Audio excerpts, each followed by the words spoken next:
अस्सलाम वालेकुम, मैं हूं मुनीज़े जहांगीर और आप देख रहे हैं प्रोग्राम स्पॉटलाइट। नाजरीन, आज 20 दिन बाद अख्तर मेंगल ने अपने धरने को ख़त्म करते हुए कहा कि अब वो अवामी राब्ता मुहिम का आगाज़ करेंगे। जहां बलूचिस्तान का एक लीडर सूबाई मसाइल पर लोगों में जाने के लिए तैयार है, वहां खैबर पख्तूनख्वा का एक और लीडर मौलाना फजलुर रहमान ने सूबाई खुद मुख्तारी पर अवामी राब्ता मुहिम शुरू करने का ऐलान किया है। आज फिर एक ऐसा कानून सूबों से पास कराया जा रहा है कि जिन सूबों के पास मादनी ज़खायर हैं, कीमती पत्थर हैं और उन्हें उसकी माइनिंग के लिए और फिर उनको इस्तेमाल में लाने के लिए अथॉरिटीज़ बनाई जा रही हैं, वफाक की सतह पे बनाई जा रही हैं और उसमें किसी एक सिंगल बिड को भी कबूल किया जाएगा बाहर से। तो ये सारी चीज़ें वो खदशात हैं कि जहाँ हम ये समझते हैं कि सिर्फ वफाक ही हमारे सूबे के वसाइल पर काबिज नहीं हो रहा, बल्कि बैनुल-अक़वामी क़ुव्वतों को भी और ताकतवर क़ुव्वतों को भी हमारे वसाइल पर कब्ज़ा करने की राह दी जा रही है।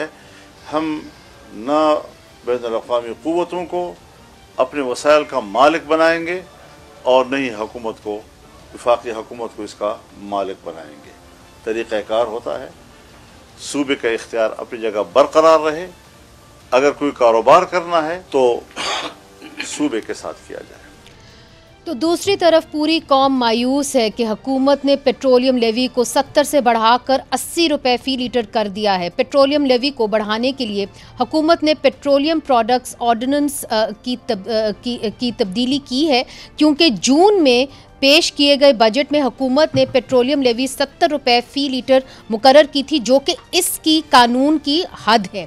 हुकूमत के मुताबिक पेट्रोलियम लेवी से इकट्ठी होने वाली रकम से हुकूमत बलूचिस्तान में सड़कें और नहरें तामीर करेगी। जबकि आज वज़ीर पेट्रोलियम अली परवेज़ मलिक ने कहा है कि पाकिस्तान में अब भी पेट्रोल पूरे खित्ते की निस्बत सबसे सस्ता है। पाकिस्तान के अंदर पेट्रोल की कीमत इस खित्ते के अंदर जो हमारे जैसे ममालिक हैं, बशमूल इंडिया, बशमूल बांग्लादेश, बशमूल श्रीलंका, बशमूल नेपाल, आज भी कम तरीन सतह के ऊपर है। तो इस चीज को देखते हुए ये मुश्किल फैसला किया गया। आपसे ये वादा रहा कि जिस तरह से शहबाज शरीफ साहब ने महंगाई के ऊपर काबू पाके आपकी तकलीफों का मदावा किया, इसी तरह अनकरीब ये जो बैनुल अक़वामी मंडियों में अगर कोई रद्दोबदल के बाद आपके लिए कोई और सहूलत का बाइस बना, तो मुझे पूरा यकीन है कि वजीर आजम साहब मेरे से कहीं ज्यादा आपकी तकलीफों का अंदाजा और उसके बारे में आगाही रख।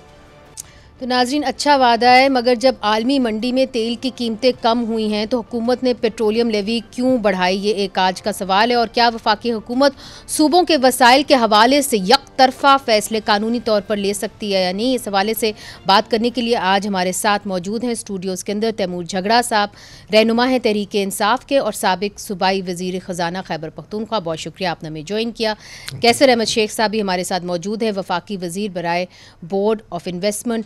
बहुत बहुत शुक्रिया जी, आपने भी हमें ज्वाइन किया। और मिर्ज़ा इख्तियार बेग साहब भी हमारे साथ मौजूद हैं, मेंबर कौमी पाकिस्तान पीपल्स पार्टी और पाकिस्तान की मईशत के ऊपर लिखते भी रहते हैं। आप सबका बहुत शुक्रिया। सबसे पहले कैसर अहमद शेख साहब, आपके जानिब, चूँकि आप हुकूमत में हैं, मुझे ये बताइए, ये जो petroleum products petroleum levy ordinance है 1961, इसके अंदर आपने अमेंडमेंट तो की है, मगर ये अमेंडमेंट आपने कैसे की है? चूँकि बहुत से नाकदीन कह रहे हैं कि जी ये तो मिनी बजट लाने के मुतरादिफ है। बिस्मिल्लाहिर्रहमानिर्रहीम। जी, जैसे कि एक्सप्लेन किया अभी आपने भी बताया और अली परवेज़ ने भी, जो पेट्रोलियम मिनिस्टर हैं, उन्होंने बताया कि ये फ़ैसला देखिए ना, पेट्रोलियम की प्राइसेस ड्रास्टिकली कम हुई हैं, तकरीबन 15-20% पिछले 1-1.5 माह में दुनिया में कीमतें कम हुई हैं। तो जो हमारी पेट्रोलियम लेवी थी 70 रुपए तक गुंजाइश थी, लेकिन क्योंकि कीमतें कम हुई हैं, को कीमत पेट्रोलियम की कीमत नहीं बढ़ाई गई, लेकिन जो दुनिया में कम हुई हैं तो उसको कम नहीं किया गया। लेकिन जिस तरह अली परवेज़ ने बड़ा तफसील से बताया कि ख़ित्ते में अभी भी तमाम मुल्कों से हमारी जो पेट्रोलियम की प्राइस है वो कम है। तो ये जो बेनिफिट है वो ऐसे सूबे को जो कि डिप्राइव्ड है, जो कि हम सब समझते हैं, क्योंकि हमने सब सूबों को एक साथ वादा किया हुआ है कि तरक्की करवानी है, और बलूचिस्तान बहुत बड़ा हमारा सूबा है, ज़खायर से कैसर साहब, कत्ता कलामी माफ, मगर उसके लिए पीएसडीपी का बजट भी तो है, और दूसरा जो हम पढ़ते हैं वो तो ये है कि जी आपको उसके अंदर 300 अरब के रकम चाहिए, तो इससे आप कितनी रकम जमा कर लेंगे पेट्रोलियम लेवी करके? कल कैबिनेट मीटिंग में अली परवेज़ का कहना था कि 15 दिन में तकरीबन 100 अरब रुपए का ये जो बेनिफिट है वो पास ऑन कर सकते हैं। तैमूर झगड़ा साहब, हुकूमत ये कहती है कि जी बलूचिस्तान पसमानदा इलाका है, वहाँ पे आग लगी हुई है, हमें वहाँ पे रिलीफ देना है। इख्तियार साहब की जो हुकूमत है वहाँ पे, पीपल्स पार्टी की वहाँ पे मौजूद है, वो ये कहते हैं कि 15 दिन के अंदर 100 अरब रुपया हम जमा कर सकते हैं पेट्रोलियम लेवी लगा के। So why not? देखिए, इस पे एक नहीं 4-5 बड़े बुनियादी एतराज़ात हैं।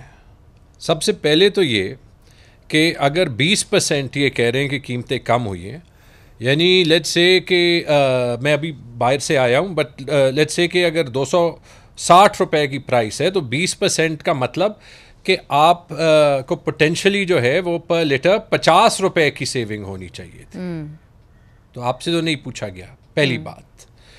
दूसरी बात ये कि अगर ये कोशिश है कि बलूचिस्तान के सियासी मसाइल पे कुछ पैसे डाल के उनको सॉल्व किया,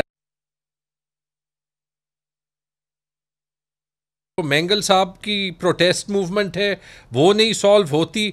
बलूचिस्तान के सियासी मसाइल का हल सियासी है। तीसरी बात, ना कोई ये बिलीव करता है कि ये पैसे बलूचिस्तान जा रहे हैं, ना ये लीगली जा रहे हैं। अगर आपने, क्योंकि ये पैसे, ये लेवी जो है वो फेडरल डिविजिबल पूल में आ रहा है, अब we only have to take their word कि ये पैसे बलूचिस्तान जाएंगे। अगर ये बलूचिस्तान जाने, अगर लेट्स से जैसे ये कह रहे हैं कि 15 दिन में 100 अरब रुपए सेव हो रहे हैं, फिर सबसे पहले तो ये एडिशनल टैक्स का जो नाम है, इसका नाम बलूचिस्तान लेवी होना चाहिए। ये कानून में प्रोटेक्टेड होना चाहिए कि इसका हर पैसा जो है वो बलूचिस्तान जाएगा। पीएसडीपी में जो है वो उनकी एलोकेशंस में इमीडिएट इंक्रीज दिखानी चाहिए, ताकि पता तो चल जाए ना कि वो पैसा बलूचिस्तान जा रहा है। और सॉरी, आखिरी चीज, as a representative of Pakhtunkhwa, ये आप मजीद जो है वो डिविजन्स वो कर रहे हैं। आज के दिन भी, इस साल में भी वफाक अपनी जिम्मेदारी कबायली अजला के बेसिक अखराजात, आईनी जिम्मेदारी नहीं पूरी कर रहा। नहीं, ये बात दुरुस्त है। मैं क्या सोचूं? जी जी, ये बड़ी अहम आपने बात की है। डॉक्टर मिर्ज़ा इख्तियार बेग साहब, आपकी हुकूमत है बलूचिस्तान के अंदर, हमारे वफाकी वज़ीर कैसर शेख साहब कहते हैं कि जी हम 15 दिन में 100 अरब जो है जमा कर लेंगे। तैमूर झगड़ा साहब कहते हैं कि जी आप फिर रिफ्लेक्ट करें, आप कहें इसको कि ये बलूचिस्तान लेवी, आप पीएसडीपी के अंदर रिफ्लेक्ट करें, मगर आप कोलिशन पार्टनर हैं। क्या आपसे पूछा गया था कि ये सब कुछ हो रहा है, ये पेट्रोलियम प्रोडक्ट्स के अंदर एक ऑर्डिनेंस लाई जा रही है, अमेंडमेंट की जा रही है? देखिए, पहली चीज तो बुनियादी जो मुझे एतराज है वो ये है कि तमाम हुकूमतों की, माजी की भी और मौजूदा हुकूमत की भी ये पॉलिसी थी कि इंटरनेशनली जब भी पेट्रोलियम प्रोडक्ट की प्राइसेस कम होंगी उसको सार्फिन को पास ऑन किया जाएगा। जब भी पेट्रोलियम प्राइसेस बढ़ेंगी इंटरनेशनल मार्केट में, उसकी प्राइसेस बढ़ाई जाएंगी सार्फिन के कीमतें बढ़ा के। ये एक पॉलिसी, ये ट्रेडिशन, ये प्रैक्टिस है जो चल रही थी। अब एक ये नई चीज सुनने में आई है कि पीडीएल जो है वो इंटरनेशनल प्राइसेस कम हुई हैं तो उसका बेनिफिट हम पास ऑन नहीं करना चाहते, बल्कि हम पीडीएल इम्पोज करके, एक लीवे इम्पोज करके, हम अगर 100 अरब रुपए 15 दिन में कमाते हैं तो इसमें बलूचिस्तान के तामीर और तरक्की में इसको इस्तेमाल करेंगे। एक जेब से निकाल के दूसरी जेब। पहली तो पॉलिसी यही है कि सार्फिन तराज यह है कि जब आप इंटरनेशनल प्राइसेस लेके चलते हैं और हमें आप हर 10-10 दिन आपने बढ़ाया और हमने पे किया, तो अब अगर कम हुआ है ये पैसा इंटरनेशनली तो इसको आपने हमें पास ऑन करना है। अगर आप समझते हैं कि बलूचिस्तान में नाइंसाफी हुई है, वहाँ तरक्याते काम की ज्यादा जरूरत है, सड़कें शाहराहें बनाने की या दूसरे तरक्याती मंसूबों की, आप पीएसडीपी में रखें। हुकूमत मजाज है, पूरी पावर है उसको कि वो पीएसडीपी में फंड जो है जितना चाहे सूबों के लिए मुख्तस कर सकती है और उसको इस्तेमाल कर सकती है। ये जो पीडीएल है इसका कुछ आपको अकाउंटेबिलिटी नहीं मिलेगी। राइट ये सर, बहुत सारी तो चीजें ले मेरा ख्याल है लिया कैसर अहमद शेख साहब के लिए जमा हो गई। मेरे ख्याल में जो आपने सवाल रखे हैं बड़ी अहम है, बड़े प्रेसिंग सवाल हैं। तैमूर झगड़ा साहब ने भी जो किए हैं, कैसर अहमद शेख साहब दोनों एक ही बात कर रहे हैं। वो कह रहे हैं कि देखिए ये जो आप रिलीफ दे रहे थे लोगों को, वो आपको दे देनी चाहिए थी। आपके पास इख्तियार है, आप जो पब्लिक बजट है उसको आप बढ़ा देते बलूचिस्तान के हवाले से PSDP पे, आपको कौन रोक रहा था? जी देखिए, ये वही बात है ना कि आप मुंह यानी नाक इधर से मोड़ें या उधर से मोड़ें। तो ये डेवलपमेंट जब हमने बलूचिस्तान के नाम पे ही किया, हम ये पर्टिकुलर फिक्स किया है कि ये 300 अरब रुपए का खर्चा एस्टीमेट है, वो अभी से ही ऑर्डिनेंस के ज़रिए वो सड़क बलूचिस्तान की जो बहुत अरसे से डिमांड थी उसी के लिए ये पैसा रखा गया। IMF की कंडीशन नहीं थी कैबिनेट में, ये IMF की कंडीशन नहीं थी, हमें ये बताया जा रहा था कि IMF की कंडीशन भी है। जी हाँ, IMF की कंडीशन है। मेरे नॉलेज में नहीं है कि IMF ने ये कहा है कि कोई अगर बढ़ाना है इसमें पेट्रोलियम लेवी तो वो नहीं बढ़ा सकते, क्योंकि IMF को तो अगर कोई हमने रिबेट देनी होती है या फर्दर किसी जगह कंसेशन देनी होती है या टैक्स में कमी आती है तो फिर ज़रूर IMF से रब्ता किया जाता है, उनको कॉन्फिडेंस में लिया जाता है। मगर मेरा ख्याल है डॉक्टर साहब IMF से भी बिल्कुल जी डॉक्टर साहब कुछ और कहना चाह रहे हैं इस हवाले से। ये क्लियर कर दूं, जी ऑर्डिनेंस बिल्कुल असेंबली में आएगा, असेंबली में पेश होगा ना, वो वहाँ डिस्कस होगा। मेरे दोस्त हैं, भाई हैं, रोज हम साथ होते हैं, लेकिन IMF की ये कंडीशन थी, उन्होंने स्लैब दिए थे 5, 10, 15 के ओवर ए पीरियड PDL में इजाफा करना था, लेकिन ये अभी तक पूरा नहीं हुआ। इस तरह से वो करना चाह रहे हैं। डॉक्टर साहब, आप तो MNA हैं, तैमूर झगड़ा साहब जो हैं वो सूबे को भी रिप्रेजेंट करते हैं। अब कैसर अहमद शेख साहब कह रहे हैं कि ये जो अमेंडमेंट हम लेके आए हैं, हम इसको कौमी असेंबली के फ्लोर के ऊपर प्रेजेंट करेंगे। देखिए तो एक्सेप्टेबल नहीं, देखिए पहले तो प्रेजेंट करें, जब पॉलिसी फैसला ले लिया, अब आप यही देख लें कि ये जो पैसे हैं अगर ये फेडरल डिविजिबल पूल में आते हैं तो इसका हक चारों सूबों का है, ठीक है जी, इसका एक शेयर है चारों सूबों का। राइट। तो आप बाकी सूबों से बगैर पूछे, क्योंकि आपने ये फैसला कर दिया कि आपके पॉलिटिकल पर्पसेस के लिए बलूचिस्तान ज़रूरी, मैंने तो ये कह दिया कि अब होना चाहिए कि ये पैसे वीकली बलूचिस्तान को जाएं, रिंग फेंस्ड हो। आप भी हंस रही हैं क्योंकि आपको पता है कि ये पर्पस है नहीं, ठीक है जी, तो पार्लियामेंट में आ जाएगा। अब आप ये डिबेट कर लें कि बलूचिस्तान की सिर्फ इम्पोर्टेंस है, जो कि है, और मैं कह रहा हूँ कि बलूचिस्तान को जाना चाहिए, या फाटा में भी ये इशू है, आपकी वॉर ऑन टेरर कहाँ पे जा रही है, तो अब आप वहाँ पे क्या सिग्नल भेज रहे हैं? मेरे ख्याल में तो ये केस होने, फिर आप सूबों से ये क्यों पूछ रहे हैं कि आप सरप्लसेस छोड़ें? अब अगर खैबर पख्तूनख्वा की हुकूमत कहे हम सरप्लस क्यों छोड़ें या ना छोड़ें, क्योंकि आपके पास तो जहाँ पे सेविंग भी आ जाती है, क्योंकि हम जो है वो मुखालिफ जमात के लोग हैं, आप यहाँ पे नेशनल इंटरेस्ट में भी पैसे नहीं देते, राइट?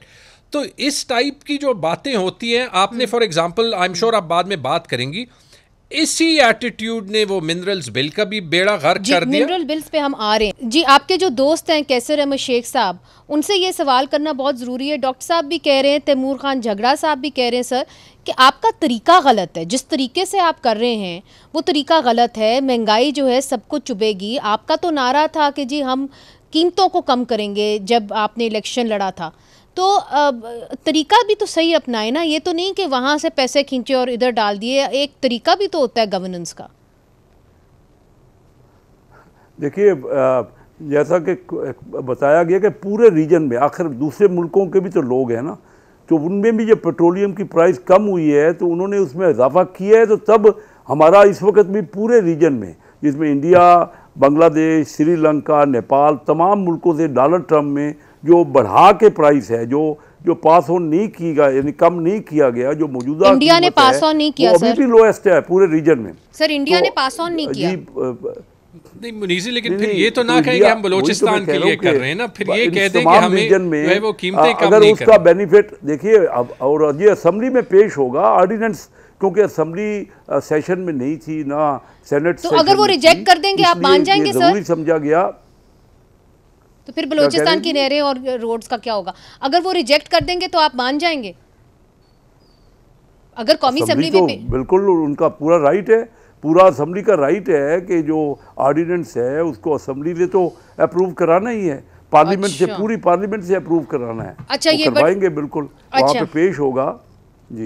तो ये बड़ी अहम बात आपने की है कैसर साहब के एक पीरियड हो जी के जो तरमीम है इसके अंदर पेट्रोलियम प्रोडक्ट्स ऑर्डिनेंस के अंदर जो तरमीम लाई गई है हुकूमत ने, वो इवेंचुअली असेंबली के अंदर पेश होगी और फिर इसके ऊपर फैसला होगा कि ये आगे बढ़ेगी या इसके खिलाफ वोट हो जाएगा।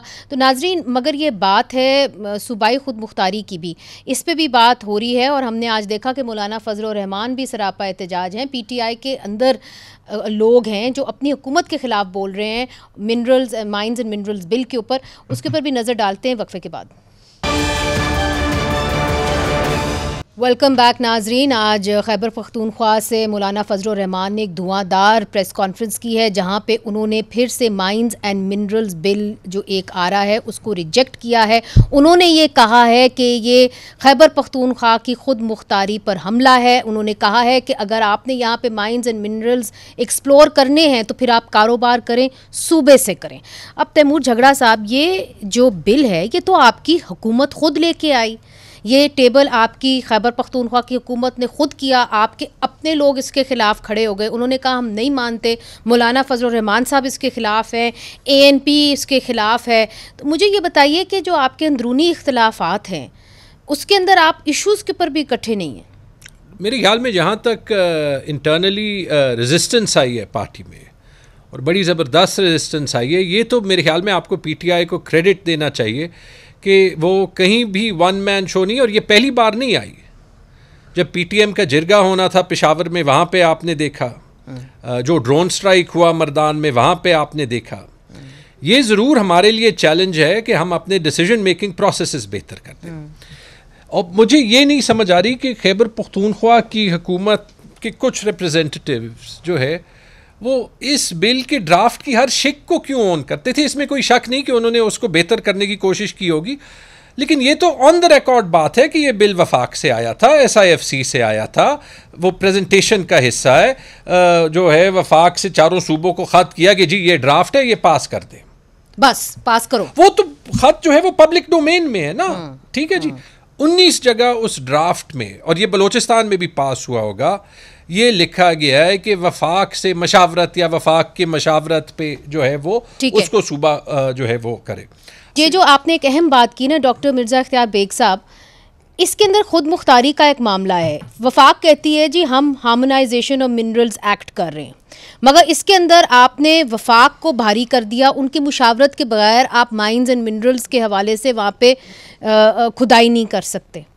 तो आप इस मामले को, पीपल्स पार्टी भी तो खुद मुख्तारी की बात करती है, 18वीं तरमीम आफ्टर ऑल आपके सर का ताज है, आपकी क्या राय है? देखें मुनीर से, पहली चीज तो यह है, ये बड़ा सेंसिटिव टेक्निकल मसला है, इसके प्रॉन और कॉन्स दोनों की दोनों चीजें हैं जो मैं आपको जल्दी से बतलाना चाहूंगा। पहली चीज तो यह है कि हम इस बात के को इंडोर्स करते हैं कि ये मदनियात, ये कुदरती वसाइल सूबों की मलकियत होती है और इसके बेनिफिट सूबों को जाना चाहिए, वहाँ के लोगों की।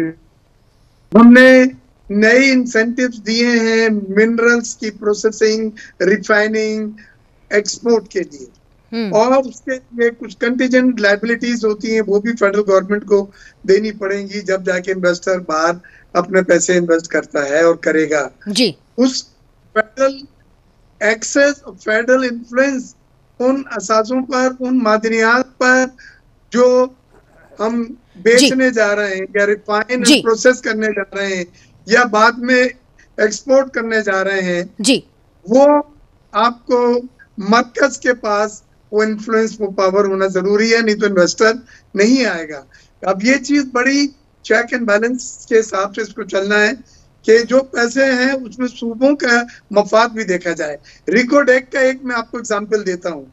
रिकॉर्ड एक्ट में हमने आधा फायदा जो है वो बलूचिस्तान गवर्नमेंट को दिया है, पूरा का प्रोजेक्ट का आधा फायदा वो बलूचिस्तान गवर्नमेंट को दिया है, लेकिन इसके लिए जो सॉवरेन गारंटियां दी गई हैं वो मरकज ने दी हैं और वफाक ने दी हैं, और वफाक ने इसलिए दी हैं के जो अमेंडमेंट्स वगैरह की थी, वफाक को उसका इन्फ्लुएंस बनता है, उसको उसके पर दी गई है। अब सिंध में आप आ जाए, सिंध में भी यही है, कोयले के 175 बिलियन डॉलर की जो ज़खायर है। तो फिर आप क्या जी sir, just to wrap up, आप क्या समझ रहे हैं कि ये ठीक एक था हार्मोनाइजेशन एक्ट जो था, ठीक था माइंस एंड मिनरल्स बिल? देखिए, आपको पता है ना कि रिकॉर्ड एक्ट में सूबाई हुकूमत कोर्ट ले गई थी और फिर वहां पे कॉन्ट्रैक्ट होगा, ये सब चीजें हैं। देखिए, मैं ईमानदारी से प्रोफेशनली वो बात करूंगा जो मुल्क के मफाद में। इन्वेस्टर अब रिकॉर्ड एक्ट में जो उसने सुप्रीम कोर्ट की रजामंदी मांगी थी, जब जाके उन्होंने केस अपना वापस लिया और नए इन्वेस्टमेंट का वादा किया है, और अभी मिनरल पॉलिसी में वो पाकिस्तान के हक में बोल के गए हैं जो बैरिक गोल्ड वाले हैं। ये चीजें देखनी होती है जब आप सरमायाकारी की तरफ राग़िब कर रहे हैं इंटरनेशनल इन्वेस्टर्स को, तो बायलैटरल इन्वेस्टमेंट ट्रीटी होनी चाहिए, वो आप मरकज से करेंगे। बायलैटरल इन्वेस्टमेंट ट्रीटी सुप्रीम से नहीं होती। अच्छा, ये सब चीजें हैं। राइट, ये आपने जो बात कही है कि एक बैलेंस करना होगा, और अगर इंटरनेशनल ट्रीटीज़ होती हैं तो वो फिर सूबे से नहीं होती, वो वफाक से होती है। But where do you draw the line? जो कनेडियन फर्म जो आई थी यहाँ पे बलूचिस्तान में, उन्होंने भी कहा था कि जब तक सूबाई तरह से और जो लोकल लोगों का उसके अंदर स्टेक नहीं होगा तो फिर वो मंसूबा चलेगा नहीं। तो where do you draw the line, हम पूछेंगे वक्फे के बाद। वेलकम बैक नाजरीन। कैसर अहमद शेख साहब, ब्रेक से पहले जो डॉक्टर साहब बात कर रहे थे कि जो बैनुल अक़वामी क़ुव्वतें होती हैं वो मुआहदे करती हैं फेडरल हुकूमत के साथ, मगर अगर हम दुनिया भर में देखें, और जो कनेडियन फर्म भी आई थी वो बार बार ये कहते थे कि जब तक आपके लोकल लोगों का स्टेक नहीं होगा तब तक ये मुआहदा चलेगा नहीं। अब आप 18वीं तरमीम भी लेके आए हुए हैं। माइंस एंड मिनरल्स एक सूबाई सब्जेक्ट है। तैमूर झगड़ा साहब कहते हैं कि आपने ज़्यादा इख्तियार दे दिया है वफाक को इस बिल के ज़रिए, तो फिर मसला तो होगा। आपके अपने मौलाना फजलुर रहमान साहब जो आपकी एक तरह से आपकी हुकूमत को एक ज़माने में सपोर्ट कर रहे थे, वो भी आपके ख़िलाफ़ हैं, ANP भी आपके ख़िलाफ़ बोल रही है। देखिए, ये KPK की असम्बली में भरपूर PTI की वहाँ पे अक्सरियत है, और सब असम्बली ने जब ये अप्रूव किया है, और ये बड़ी डिटेल से मिर्जा सर अभी तक असम्बली ने अप्रूव नहीं किया, इस तरह कैबिनेट नहीं काबीना ने किया, पेश हुआ हो रहा है ना, तो उसी पे एतराज़ हो रहा है जी। तो वो डिबेट हो रही है उस पर, और तो वहाँ पे उनको पूरा इख्तियार है ना। जब वो ये अभी झगड़ा साहब कह रहे हैं वो तो किसी के इन्फ्लुएंस की वजह से ये कर रहे हैं, ये तो कोई बात मानने वाली नहीं है। सारे इलेक्टेड लोग हैं, और एक तो बात ये कि बग़ैर उसके, मैं इन्वेस्टमेंट का बोर्ड ऑफ इन्वेस्टमेंट का मिनिस्टर हूँ, आप ये नहीं कर सकते। सॉवरेन गारंटीज देनी होती हैं, और फिर मुआहदे जो होते हैं ना वो मुल्कों के साथ होते हैं। ये ठीक है, कोई आप इससे पहले मिसाल दे दीजिए कितना कामयाब हमारे सूबों ने, इसका मतलब है कुछ भी ना किया जाए। अगर जो कोई सूबा भी, हमारे बड़ी तारीख है ना, 78 साल की तारीख है, मुझे बता दें कि किस सूबे ने डायरेक्टली इन्वेस्टमेंट के लिए कोई कामयाबी हासिल की है। तो ये इन्वेस्टमेंट का बड़ा स्ट्रेटेजिक हमारे मामलात है। हमने फेडरल गवर्नमेंट और सूबों का मिल के ही, इसमें कोई शक नहीं कि लोकल मामलात में हमको उनको निगेट नहीं कर रहे कि उनके सूबे पे जो पावर है, लेकिन ये तो उन्हीं के बेनिफिट के लिए है। बलूचिस्तान में सर ये जो आपने सवाल उठाया ना कि ये इंटरनेशनल गारंटीज देनी होती है, तैमूर खान झगड़ा साहब, आपने कैसर अहमद शेख साहब की बात सुनी, बोर्ड ऑफ इन्वेस्टमेंट के उस वक्त चेयरपर्सन है। सो ही इज सेइंग कि आप मुझे कोई और एग्जांपल दे दें जहाँ पे सूबे ने डायरेक्ट इंटरनेशनली कोई मुआहदा साइन किया हो इस हवाले से। मुझे एग्जांपल दे दें कि वफाकी हुकूमत का क्या ट्रैक रिकॉर्ड है। पिछले 3 साल में एक अल्बैक चिकन की MOU हुई है, वो $100 अरब में से, ठीक है, दैट्स इट। देखिए हमारी तारीख देख ले, मैं आपको 4 मिसालें देता हूँ, और ये नहीं कि होना नहीं चाहिए, लेकिन एग्जिस्टिंग फ्रेमवर्क में भी हो सकता है। बोर्ड ऑफ इन्वेस्टमेंट है, बोर्ड ऑफ इन्वेस्टमेंट इदारा है इसलिए बना है। अगर कोऑर्डिनेशन और हार्मोनाइजेशन करनी है तो आप चारों सूबों की एक कंसल्टेटिव फोरम क्यों नहीं बना देते? आपने एक ग्रेड 19 के मुलाजिम को, जो DG माइंस एंड मिनरल्स होगा वफाक का, एक ऐसे इदारा जो वफाक में एग्जिस्ट भी नहीं करता, वो चीफ मिनिस्टर्स को और सूबाई काबीना और जो है वो पार्लियामेंट्स को डायरेक्शन देगा। Do we understand the basics of democracy? Okay, now that's a very important point. Doctor Mirza इख्तियार बेग साहब जो ये बात कर रहे हैं कि जी बुनियाद है डेमोक्रेसी की कि आप मिल बैठें, आप बात करें, आप देखें कि आपका इख्तियार क्या है। अगर आपको ब्यूरोक्रेसी नहीं चलाना है सियासतदानों को, तो फिर हमें सियासतदानों की और इतने बड़े सिस्टम की क्या ज़रूरत सर? देखिए, वो ही मैं बात कंक्लूड करना चाहूँगा अपने एंड पे, जो मिनरल की अमेंडमेंट लाई जा रही है। देखिए, जो बड़े प्रोजेक्ट होते हैं जैसे गोल्ड के, तांबे के, कॉपर के और इस तरह के प्रेशियस स्टोन्स और जो बड़े प्रोजेक्ट होते हैं, गैस के जो मादनी ज़खायर की दरियाफ्त और ऑयल एंड गैस की एक्सप्लोरेशन, मैं बड़े प्रोजेक्ट की बात कर रहा हूँ। वो सूबाई सतह के ऊपर आप नहीं कर सकते अपने काउंटर पार्ट के साथ। कुछ में आपने अपने स्टेक्स रखने होते हैं, वो मरकजी हुकूमत के स्टेक्स होते हैं। मगर सर मुशावरत क्यों नहीं की गई फिर? सर आपको अगर खैबर पख्तूनख्वा के अंदर जितने भी तमाम जमातें हैं, चाहे वो पीटीआई के अंदर लोग हों, चाहे वो एएनपी के हों, चाहे वो जेयूआई फे के हों, चाहे वो एक्सपर्ट्स हों, वो सब रद्द कर रहे हैं एक बिल को। मुझसे पूछ रही हैं? जी जी जी, देखिए, वो मैं इख्तिलाफ करता हूँ तैमूर झगड़ा साहब से इस बात पे भी, और उससे पहले एक जल्दी से उन्होंने जुमला किया था IMF को, जो शौकत तरीन और झगड़ा साहब ने लेटर लिखा, मैं उसकी भी क्रिटिसाइज और मुखालफत और एतराज है मेरा एज ए डॉक्टर इख्तियार बेग मेंबर पार्लियामेंट कौमी असम्बली के रुकन की हैसियत से, कि वो मुल्क के लिए सही नहीं था और लिखा होता तो सही ना। वो कह रहे हैं कि वो उन्होंने खत नहीं लिखा, वो कह रहे हैं कि जी आप ये दुरुस्तगी कर लें कि मैंने खत नहीं लिखा था। बहरहाल coming back to the topic, कैसे बहुत अच्छी बात है तैमूर साहब एक पढ़े लिखे रिफाइंड में इनकी इज्जत करता हूँ, बहुत प्रोग्रामों में हम साथ आए, हमारी कभी भी कंट्रोडिक्शन नहीं हुई, बिकॉज हम असूली बात करते हैं मेरिट के ऊपर। मेरा ख्याल है कैसर साहब भी एक असूली बात करेंगे। कैसर साहब, बात ये है कि आपका मुआहदा चाहे किसके साथ भी हो इंटरनेशनल लेवल के ऊपर, जब आपने ये एज अ स्टेट एग्री किया कि मिनरल्स एंड माइन एक प्रोविंशियल सब्जेक्ट होगा और उसका इख्तियार उन लोगों का होगा जो वहाँ पे रहते हैं, तो फिर आप ये बिल लेके आए जिसको उस सूबे ने मुस्तरद कर दिया, चाहे वो अपोजिशन हो चाहे वो गवर्नमेंट की पार्टी हो। तो अब आपको नहीं लगता कि आपको कोई और रास्ता इख्तियार करना होगा? आप क्यों यूनिलैटरल डिसीजंस ले रहे हैं, अपने लिए मुसीबत दोनों सूबों में खड़े कर रहे हैं? वहाँ पे कनाल्स का इशू बन गया, बलूचिस्तान के अंदर इशू बन गया, अब यहाँ पे माइंस एंड मिनरल्स का बन गया। देखिए, अब आपको अभी तो ये डिबेट होना है ना असम्बली में, वहाँ क्या क्या पॉइंट ऑफ व्यू है वो तो बिल्कुल सामने आ जाएगा। मैं नहीं समझता कि ये उसमें असम्बली में ये रिजेक्ट इसलिए नहीं हो सकता कि और कोई ऑप्शन नहीं है। कहीं भी अगर डेवलपमेंट करनी है ना माइन एंड मिनरल्स की, तो ये हमारे मुल्क में अभी तक तो ये है ही नहीं कि किस तरह वो इन कमिटमेंट्स को ऑनर करेंगे और बाहर की दुनिया उन पर एतबार करेगी। तो ये सारी चीज़ें मिलजुल के होती हैं, हमें मुल्क को आगे बढ़ाना है। तो सर, ये माइंस एंड मिनरल्स के अंदर आपने क्या सूबे से बातचीत नहीं की थी? क्या उनकी रजामंदी इसमें शामिल नहीं थी?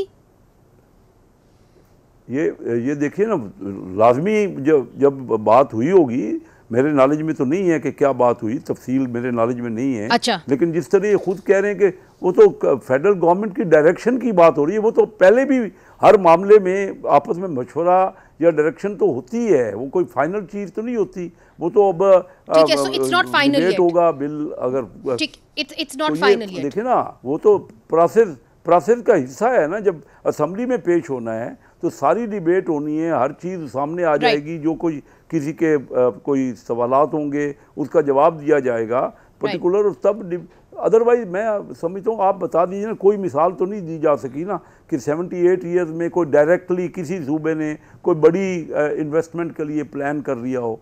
और ये हमारे लिए फेडरल गवर्नमेंट का भी इतना आसान नहीं होता। ये जब तक हम मिल के उन सूबों को लोगों को तो लेना पड़ेगा ना साथ। अब बलूचिस्तान के लोगों को कॉन्फिडेंस होगा तब ये रिकोडिक की मिसाल तो आ गई ना सामने। उसमें 50% अगर रिकोडिक का में उनका हिस्सा है बैरक गोल्ड का, तो उसमें 25% बलूचिस्तान का हिस्सा रखा गया है और 25% फेडरल गवर्नमेंट का हिस्सा मगर रखा गया है। आपने जो एक तभी ये बात मामला कही है आगे बढ़ा कैसर ना, साहब, इतना बड़ा वो 3 कि बिलियन ये डॉलर अभी की- मामला हल नहीं हुआ, ये ऊंट किस करवट बैठना है, ये अभी फैसला नहीं हुआ। मगर तैमूर खान झगड़ा साहब, आखिरी सवाल आपसे कि आपकी पार्टी का भी इस वक्त हमें कुछ समझ में नहीं आ रहा, अंदरूनी इख्तिलाफात इतने हैं कि एक बिल आता है जो आपकी ही हुकूमत पेश करती है, यानी पीटीआई की हुकूमत, और उसके खिलाफ लोग आके उसे रद्द कर देते हैं। अब देखें, आप कहें कि ये जमहूरियत का हुस्न है, ये है वो है, मगर फिर भी क्या उनको नज़र नहीं आ रहा आपकी हुकूमत को कि ये हमारी खुद मुख्तारी के ऊपर हमला है? तो फिर देखिए, मेरे रिसेंटली हुकूमत के साथ, चीफ मिनिस्टर साहब के साथ जो पर्सनल मिसअंडरस्टैंडिंग्स हुई हैं, I don't want to add fuel to the fire. ये इट्स इम्पॉर्टेंट कि मैं वो मॉरल हाई ग्राउंड लूँ। आपने हर जाने का दावा भी किया एक तरह से, वो तो शेर अफजल मरवत मरवत के खिलाफ ठीक है किया, जी। जो मुझे एक अकाउंटेबिलिटी कमेटी ने क्वेश्चनेयर भेजा था वो मैंने पब्लिक किया है। इस बात से जो है वो अपने जवाबों को पब्लिक किया है, बिकॉज अगर इल्ज़ामात लगते हैं तो that have to be part of the public record. क्योंकि वो ठीक है जी, वो विस्परिंग कैंपेन 1 साल से चल रही थी, लेकिन इट इज़ आ पार्टी या गवर्नमेंट, तो जो बात मुझे करनी पड़ेगी, रिस्पॉन्सिबली करनी पड़ेगी। इस बात से अभी डिनाई नहीं किया जा सकता कि जो पार्टी के अंदर इख्तलाफात हैं वो इमरान खान के कॉज को हर्ट कर रहे हैं। And as a broader leadership, और उसमें मैं अपने आप को भी शामिल करता हूँ, हमें जो है ये इख्तलाफात या जो लैक ऑफ प्रोसेसेस हैं पार्टी में, हमें इसलिए तो जानबूझ के इमरान खान को एक्सेस नहीं दी जा रही, अलीमा खान या इमरान खान की बहनों को नहीं दी जा रही, ताकि जो है वो उसके नीचे पार्टी आपस में लड़े। We have to rise above this, क्योंकि ये माइंस एंड मिनरल्स का जो बिल है अभी इसने खैबर पख्तूनख्वा की असेंबली में पास होना है, तो ये अब पास होने के चांसेस आपको कम लग रहे हैं?